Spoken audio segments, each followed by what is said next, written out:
सचिवालय में धामी कैबिनेट की बैठक आज। मुख्यमंत्री पुष्कर सिंह धामी की अध्यक्षता में होगी बैठक। लिए जा सकते हैं कई महत्वपूर्ण फैसले।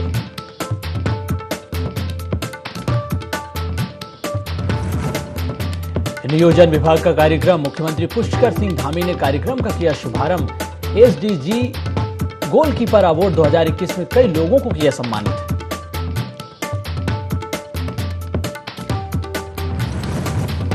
उत्तराखंड राज्य विधिक सेवा प्राधिकरण चलाएगा कार्यक्रम। चमोली के दुर्गम इलाकों में साक्षरता और जागरूकता कार्यक्रम, कई तरह के आयोजनों से दी जाएगी जानकारी।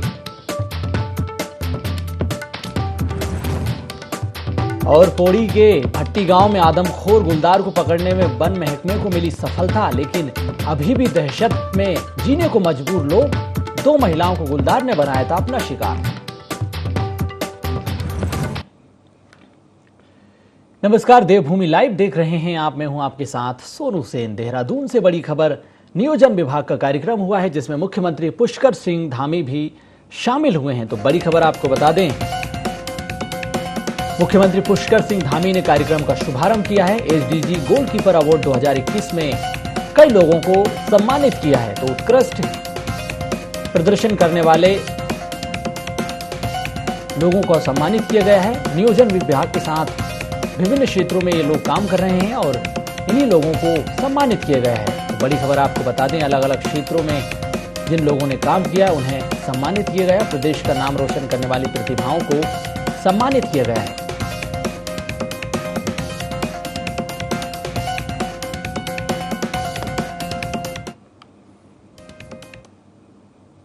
हमारी जो संस्थाएं हैं और बहुत सारे ऐसे महानुभाव हैं जिन्होंने अपने अपने क्षेत्रों में कुछ विशिष्ट कार्य किए हैं, तो सतत विकास लक्ष्य को प्राप्त करने में वो अपना लगातार अपना योगदान दे रहे हैं।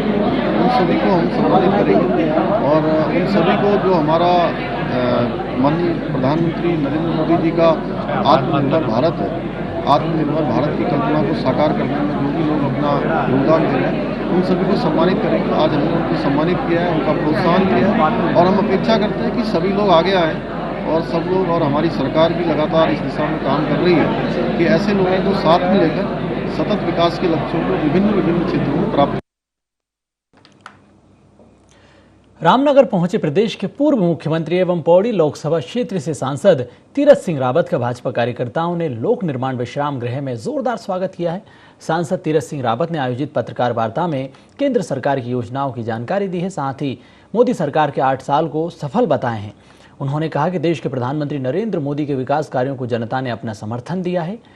केंद्र सरकार द्वारा देश के विकास को लेकर जहां एक और कई कार्यक्रम और काम आयोजित किए जा रहे हैं, तो वहीं जनता के लिए भी जन कल्याणकारी योजनाएं चलाई जा रही हैं, जनता तक पहुंचाई जा रही हैं। उत्तराखंड के मुख्यमंत्री पुष्कर सिंह धामी की भी जमकर उन्होंने तारीफ की है। कहा है कि प्रदेश की जनता ने सरकार पर विश्वास जताया, पुनः प्रदेश में पूर्ण बहुमत के साथ सरकार बनाई है। मुख्यमंत्री के विकास कार्यों को जनता ने स्वीकार किया है। उपचुनाव में हुई ऐतिहासिक जीत इसका एक परिणाम है। वहीं सांसद ने कहा है कि रामनगर क्षेत्र में समतलीकरण के नाम पर जो अवैध खनन हो रहा है उसकी भी जांच कराई जाएगी। इसमें जो भी दोषी होगा सख्त कार्रवाई होगी। इस दौरान विधायक दीवान सिंह बिष्ट भी मौजूद रहे। देखिए, निश्चित है जो विषय आपने बताया उस और हम आगे बढ़ेंगे और मैं ये कह सकता हूँ कि पिछला 5 साल जो रहा है वो विकास का रहा है और बहुत सारे काम अन्य विधायक जी के द्वारा हुए हैं, सरकार के द्वारा हमने उसको आगे बढ़ाया है। अब तो बस अड्डा से लेकर के अन्य रोडों के कनेक्टिविटी से लेकर आगे जाकर के 2 पुलों का बनना, ये सारा काम सड़क से लेकर के समय। जो पार्किंग की बात आपने कही, लेकिन उसको भी हम स्थान देखते हुए जहाँ भी सुविधा मिले तो करेंगे आगे। वन विभाग की हर्बल सोसाइटी को हीरो क्रॉप की तरफ से 300 बाइक दी गई है। वन मंत्री सुबोध उनियाल ने बाइकों को हरी झंडी दिखाकर रवाना किया है। वन महकमे को मिली इस सौगात से आपको बता दें कि वन रक्षकों को क्विक रिस्पांस देने में काफ़ी मदद मिलेगी।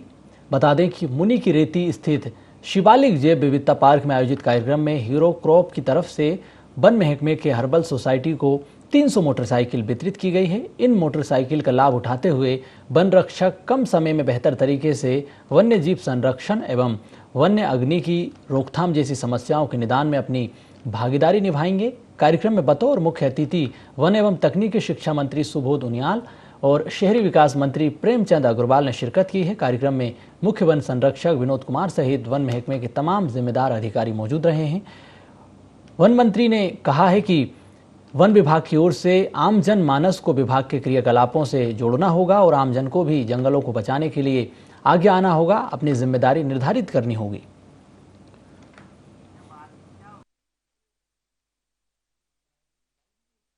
मैं सबसे पहले 300 मोटरसाइकिल वन विभाग में वन रक्षकों को और मजदूरों को, ताकि वो जंगल में जाकर जंगल की रक्षा भी कर सके और जो मानव वन्य जीव संघर्ष है उसको रोकने में भी सहायक होगा। और साथ साथ ये जो इसके कई फायदे हैं, वनों में माफिया कई बार आजकल कोशिश करते हैं वनों से दोहन करने की, इसके रोकने में सफलता मिलेगी। और लेकिन सबसे बड़ी बात है कि जो CSR फंड से ये हीरो मोटो कॉर्प ने जो दिया, मैं पूरी प्रदेश सरकार की ओर से और खासकर वन विभाग की ओर से हीरो मोटो कॉर्प का बहुत बहुत आभार प्रकट करता हूँ कि जिन्होंने अपने CSR मद से 300 मोटरसाइकिल।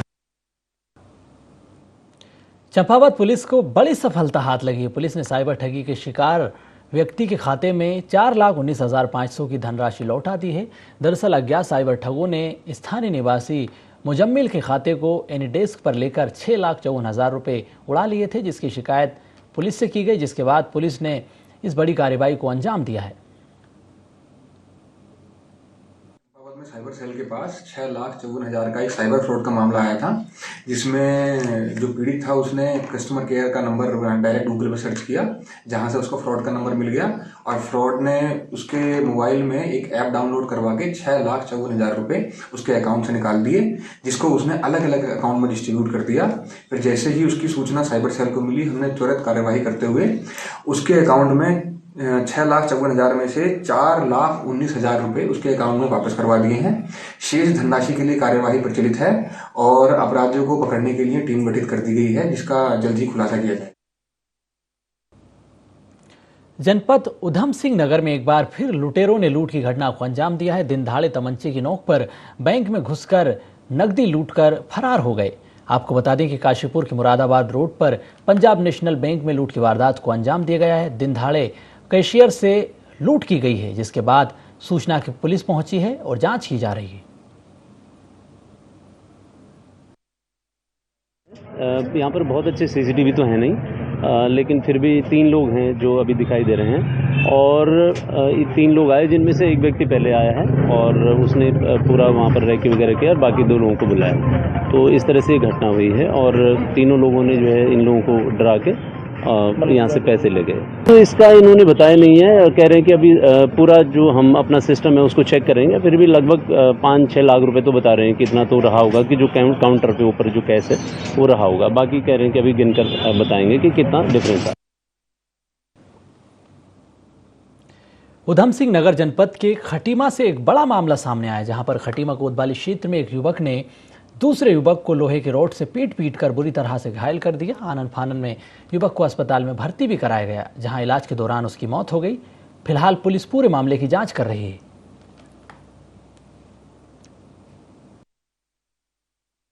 मर्डर करने वाला कि पहले से प्रोग्राम बना के आया, उसके पास लोहे का हथियार रॉड टाइप, वो गर्मी की वजह से मंदिर में बैठने गया। वो डेली ही जाता था शाम को, जब गर्मी लगती थी बोले मंदिर के बाहर बैठ जाऊंगा। ऐसे ही बना हुआ है ना चौपाल के जैसा, घर के पास ही मंदिर है। ये पीछे से आया होगा हत्यारा, पहले से प्रोग्राम बना के उसके बाद हत्यार हुआ। ग्राम सूजिया में सावन सिंह और मंगलेंद्र सिंह, जो कि ग्राम सूजिया के निवासी, दोनों के मध्य किसी बात को लेकर झगड़ा हुआ था। इसी झगड़े में मंगलेंद्र सिंह ने सावन सिंह के ऊपर लोहे के किल्ले और पत्थर से हमला किया, जिससे कि उसकी इलाज के दौरान मृत्यु हो गई। तो मृत्यु के उपरांत सावन सिंह के परिजनों द्वारा मंगलेंद्र के विरुद्ध हत्या का मुकदमा पंजीकृत किया गया है, जिसमें विवेचना प्रचलित है। आजादी के अमृत महोत्सव को याद करते हुए भारतीय वायुसेना के विंग कमांडर विक्रांत उनियाल ने दुनिया की सबसे ऊंची चोटी को फतह करने के लिए अभियान को पूरा करने का गौरव प्राप्त किया। उन्होंने इस दौरान दरबार साहिब पहुंचकर महंत देवेंद्र दास जी से मुलाकात भी की। गौरतलब है कि विंग कमांडर विक्रांत का बचपन श्री दरबार साहिब परिसर में गुजरा है। इस उपलब्धि पर उन्होंने श्री गुरु राम राय जी से भी उन्होंने मुलाकात की और महाराज का सिमरन किया। इसके साथ ही उन्होंने इस उपलब्धि को उनके श्री चरणों में समर्पित किया है। उन्होंने श्री दरबार साहिब में माथा टेका और श्री महंत देवेंद्र दास जी से आशीर्वाद प्राप्त किया है। दरबार साहिब के महंत देवेंद्र दास जी से महाराज से विंग कमांडर विक्रांत उनियाल को इस उपलब्धि पर शुभकामनाएं भी दी है। वहीं विंग कमांडर विक्रांत उनियाल श्री गुरु राम राय विश्वविद्यालय से मैनेजमेंट में पीएचडी करेंगे।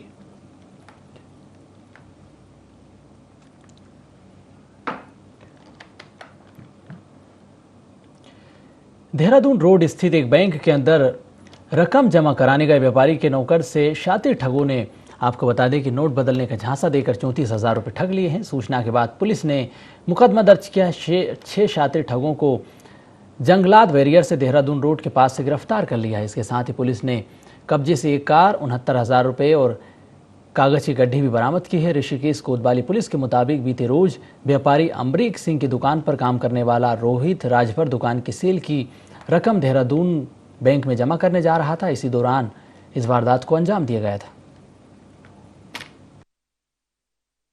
है ये अमरीक सिंह की दुकान में काम करता है। उसके मालिक ने उसे 73,000 रुपये बैंक में जमा करने के लिए पीएनबी में भेजा। जब वो पैसे जमा करने गया तो वहाँ पे बैठा था। वहीं पे इस गैंग के जो लोग पकड़े गए 6, इनमें से 2 अलग अलग टीम बना करके उसे मिले और उसे बातों में उलझा करके और उसको भी अपने साथ शामिल करके कि मैं चोरी करके पैसे लाया हूँ और इसको मेरे को डालना है, कैसे डालूँ, क्या डालूँ, इस तरीके से उसे अपनी बातों में उसे विश्वास में ले करके और बाहर ले गया और उसको नकली जो कागजों की गड्डी थी वो पकड़ा दी और उसके असली पैसे लेकर के वहाँ से फरार हो गए। 6 के 6 अपराधी पकड़ में आए जिनसे ये सारा का सारा पैसा बरामद हुआ।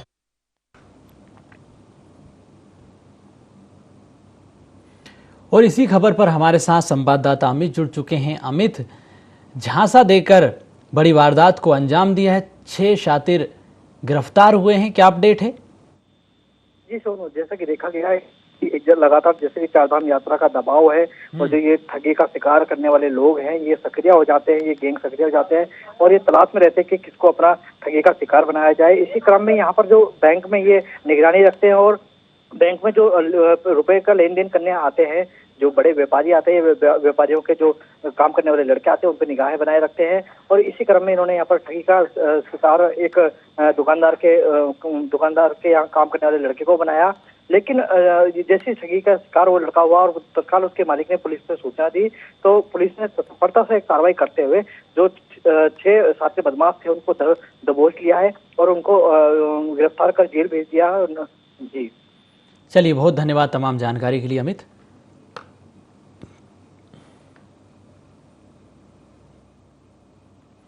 थराली के सुनला में संचालित अभियोदय स्टोन क्रेशर संचालक के हौसले बुलंद हैं। इस क्रेशर का संचालन नियमों को ताक पर रखकर किया जा रहा है, जिससे सरकार को राजस्व का चूना भी लग रहा है।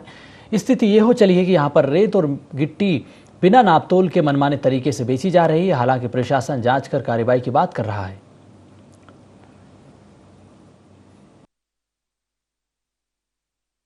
संज्ञान में आया, अभी आप ही लोगों से पता चला है तो इसकी मैं भी जांच करवा रहा हूँ। नहीं, बिल्कुल इसमें ओवर लोडिंग को लेकर अभी हमने पास्ट में भी ऐसे कार्रवाई करी है, कई ट्रक हमने पकड़े थे जिनमें यही ऐसी टाइप की चीजें थी और अभी भी अब इसको अभियान चलाएंगे और इसको बिल्कुल चेक करा जाएगा।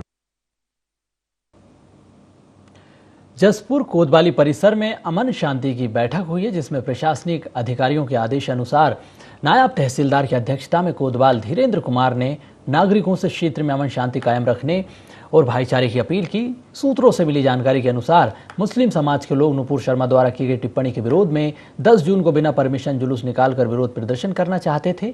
वहीं सूचना मिलने पर कोतवाल में बैठक कर कहा गया कि बिना परमिशन के किसी को भी जुलूस नहीं निकालने दिया जाएगा।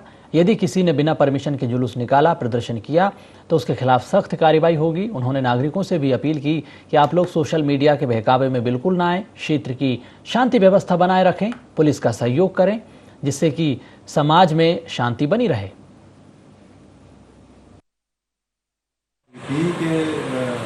एक नेता द्वारा किसी चैनल पर पैगंबर मोहम्मद साहब के प्रति गलत टिप्पणी की गई है, जिसके विरोध में कल कुछ लोग जुलूस निकाल सकते हैं।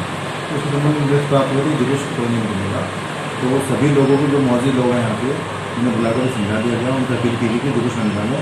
अगर उन्हें अपना कोई ज्ञापन देना है तो 5 लाख लोग जो है जाकर एसडीएम साहब यहाँ जाकर अपना ज्ञापन दे दें और अपना विरोध प्रकट करें, कोई भी जुलूस निकलने ना दें। तो इस बात से सभी ने सहमति जताई है और शाम तक वो जो है मुझे 5 लोगों के नाम या 7 लोगों के नाम जो है जो ज्ञापन में जाएंगे वो मुझे ब्लॉक करा। थराली के रामलीला मैदान में इन दिनों बेतालेश्वर महादेव मंदिर द्वारा 11 दिवसीय पंचपुराण का आयोजन किया गया। पंचपुराण सुनने के लिए रोजाना श्रद्धालुओं की भीड़ लगी हुई है।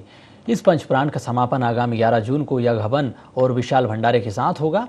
बेतालेश्वर मंदिर के महंत रजनीशानंद गिरी महाराज ने बताया है कि 1 जून से पंचपुराण का आयोजन किया जा रहा है। आगामी 11 जून को इसका समापन होगा भंडारे के साथ। जय बेतालेश्वर महादेव। इस श्री बेतालेश्वर महादेव प्रांगण में श्री पंच महापुराण का आयोजन किया जा रहा है। पंच महापुराण में श्रीमद् देवी भागवत, श्रीमद् भागवत, शिव महापुराण, श्री नरसिंह पुराण, श्री गरुड़ पुराण, ये पंच पुराणों का आयोजन किया जा रहा है। अतः आप सब भक्त इसमें आकर के और अपना अमूल्य समय दे करके अपने जो है जीवन को लाभार्थी बनाएं और पंचपुराण जो है पंचपुराण के साथ अग्नि मंथन द्वारा श्री लक्ष्मी नारायण महायज्ञ का आयोजन किया गया है। बरसात में आपदा से निपटने के लिए एनडीआरएफ की टीम पिथौरागढ़ पहुंच चुकी है। अभी टीम को पिथौरागढ़ मुख्यालय में ही तैनात किया गया। वहीं मानसून कॉल्स में धारचूला में हेलीकॉप्टर तैनात करने के लिए भी निविदा प्रक्रिया शुरू कर दी गई है। बरसात शुरू होने से पहले धारचूला में हेलीकॉप्टर तैनात हो जाएगा। इसके साथ ही आपदा प्रबंधन को आपदा से निपटने के लिए शासन से 13 यूटिलिटी वाहन भी मिल चुके हैं। जिलाधिकारी डॉक्टर आशीष चौहान ने बताया है कि हमारा केंद्र से क्रॉसपॉन्ड चल रहा है और इस पर आगे भी हम पूरा काम कर रहे हैं। ऐसा हमारा कोरेस्पॉन्डेंस चल रहा था, तो फॉर्चुनेटली आज एनडीआरएफ की टीम ने यहाँ रिपोर्ट किया और उनको यहीं जिला मुख्यालय में यहाँ पे रुकवाया गया और उन्हें उनकी जो भी आवश्यकता थी उनको वो चीज़ें उपलब्ध करवाई गई। 13 हमें यूटिलिटी व्हीकल्स मिले हैं और उनको अब हम प्रीफैब या फैब्रिकेशन उनका इस तरीके से किया जा रहा है कि वो डिज़ास्टर के दौरान काम में आ सके और उनको धारचूला और मुंशियारी के इनर एरियाज़ में डिप्लॉय किया जा रहा है ताकि ट्रांसशिपमेंट के टाइम में उन्हें काम मिले। पौड़ी के कलजी खाल ब्लॉक क्षेत्र में 4 युवकों ने वन विभाग के गार्ड के साथ मारपीट की है। फॉरेस्ट गार्ड पंकज नेगी ने बताया कि वह पहले हमले के दौरान रात्रि गश्त पर निकला था। छजोली धार के पास 4 युवक और 2 युवतियों को देखने पर उसने उन्हें गुलदार प्रभावित क्षेत्र होने के कारण वहां से जाने से रोका भी, जिस पर युवक पर भड़क गए और गाली गलौज के साथ उसके साथ मारपीट की गई। वहीं इस पूरे मामले में पुलिस भी जांच कर रही है। मैं मार कह रहा था तो वहाँ पे 4 लड़के 2 लड़कियाँ बैठी हुई थी, तो मैंने उनको बोला कि मैंने कहा यहाँ से चले जाओ, ये गुलदार वाला एरिया भी है और हमारा प्लांटेशन भी है और यहाँ पे फायर सीजन भी चल रहा है। तो गए नहीं, उन्होंने कहा कि हम चले जाएंगे। तो मैंने कहा मेरे साथ चलो, मैंने कहा आगे आगे। इतने में वो एसएसपी की धमकी देने लगे, ठीक है, हाथापाई में उतर आए। अब बाद में पता नहीं पीछे से मारा और नीचे लेडियों में तब पता नहीं, तो मेरे साथ के 2 आए तो उन्होंने बचाया मुझे। मामला इस प्रकार का आया था कि एक बनारसी हैं पंकज नेगी जो कि कलजी खाल से आ रहे थे, तो छजरेदार में जो है वहाँ पे जो है कि 4 लड़के और 2 लड़कियाँ बैठी हुई थी। ये लगभग जो है 8 बजे की बात है। तो ये पंकज नेगी द्वारा बोला गया है कि ये जो है यहाँ जो है बाग बूग रहते हैं, आप यहाँ से जल्दी घर निकल जाओ। तो इसी बात पे जो है वो चारों लड़के जो है मारपीट को तैयार हो गए और इसके साथ जो है कि बनारसी के साथ बहुत भयंकर ढंग से मारपीट कर रखी है, पूरे मुंह में सूजन आ रखा है और इसमें जो है मेरे द्वारा जो है मुकदमा पंजीकृत कर दिया गया है। आगे विवेचना जारी है। बागेश्वर में डीएम विनीत कुमार ने उडेर खानी गांव का दौरा किया है, जहां पर ग्रामीण और काश्तकार बेमौसमी सब्जियां मशरूम उत्पादन से अपना गुजारा करते हैं। डीएम ने उडेर खानी का दौरा कर सब्जी उत्पादन और अन्य कार्यों का निरीक्षण किया है, जहां किसानों से उनके काम के बारे में भी चर्चा की गई, जानकारी ली गई।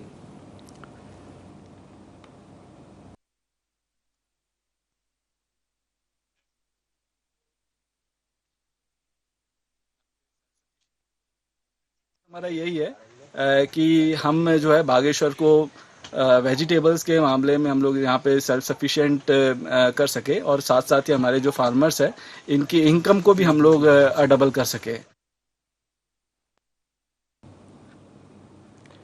उत्तराखंड संभागीय परिवहन निगम 11 जून को वाहनों की नीलामी करने जा रहा है। इसको लेकर आरटीओ सुनील शर्मा ने बताया कि नीलामी की सारी तैयारियां पूरी कर ली गई हैं। आरटीओ कार्यालय में खड़े सभी वाहनों की जानकारी के लिए नोटिस चस्पा कर दिए गए हैं।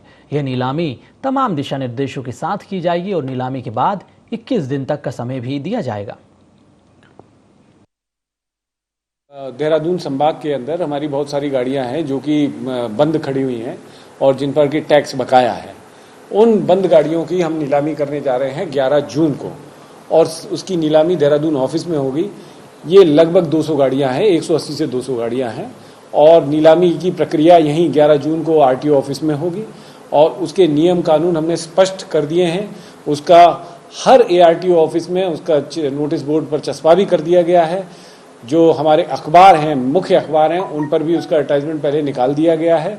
अब हम 11 तारीख को पूरी तरह तैयार हैं कि इसकी नीलामी बिल्कुल नियम अनुसार कर सकें। देहरादून में आरटीडीए विभाग ड्रोन तकनीक को लेकर विशेष ट्रेनिंग अभियान चला रहा है। ड्रोन एप्लीकेशन सेंटर पर बीएसएफ, आईटीबीपी, सीआरपीएफ समेत कई राज्यों की पुलिस प्रशिक्षण ले रही है और जिसमें अब तक करीब 1100 से ज़्यादा लोग आपको बता दें कि प्रशिक्षण ले चुके हैं। इस अभियान में उत्तर प्रदेश और दिल्ली पुलिस भी शामिल है। ड्रोन ऑपरेशन के अलावा सीमा के करीब आने वाले अननोन फ्लाइंग ऑब्जेक्ट के एग्जामिनेशन की जानकारी भी दी जा रही है। अभियान में पॉलिटेक्निक और बीटेक छात्रों के अलावा लोकल व्यापारियों को भी ड्रोन ऑपरेशन की ट्रेनिंग दी जा रही है। 2018 में हम लोगों ने ड्रोन एप्लीकेशन रिसर्च सेंटर बना दिया था। ड्रोन्स को लेकर रिसर्च और आर&डी में जो चीज़ें हो सकती हैं, इसमें इमेज एनालिसिस से लेके ड्रोन की कॉम्पिटिशन्स, कई स्टेट से हजारों लोग आए थे, उसमें सारे स्टेट से स्टूडेंट्स भी आए थे, कई इंडस्ट्री प्लेयर्स भी आए थे, उन्होंने अपने स्टॉल्स भी लगाए और हम लोगों ने ग्राउंड कंट्रोल स्टेशन वैन बनाया था जिसको कि माननीय प्रधानमंत्री जी ने भी देखा और सराहा और जिसको कि हम लोगों का प्लान है कि पूरे उत्तराखंड में, चूंकि हम आपदा प्रभावित एक क्षेत्र है, तो हमें हर स्थान पर हमें इस तरह के ड्रोन के वैन बनाने की हमारी प्लानिंग है कि हर जिले में हम इस तरह का एक ड्रोन वैन बनाएंगे और ड्रोन के साथ उसको लैस करेंगे जिससे कि आने वाली आपदा में वो समय पर पहुंच के मदद करेगा। चंपावत के पाटी विकास खंड में नाले में पड़ी किताबों का वीडियो वायरल होने के बाद मामला उच्च अधिकारियों तक पहुंचा, जिसके बाद माध्यमिक शिक्षा कुमाऊं मंडल के अपर निदेशक लीलाधर व्यास जांच के लिए चंपावत पहुंचे। इस दौरान सीमावर्ती जिलों के बच्चों को किताबें न मिलने की शिकायत पर भी उन्होंने नाराजगी जताई। डीजी ने 600 से ज्यादा अध्यापकों के वेतन रोकने के आदेश दे दिए। वहीं एसडीएम ने इस पूरे मामले में गहनता से जांच की बात कही।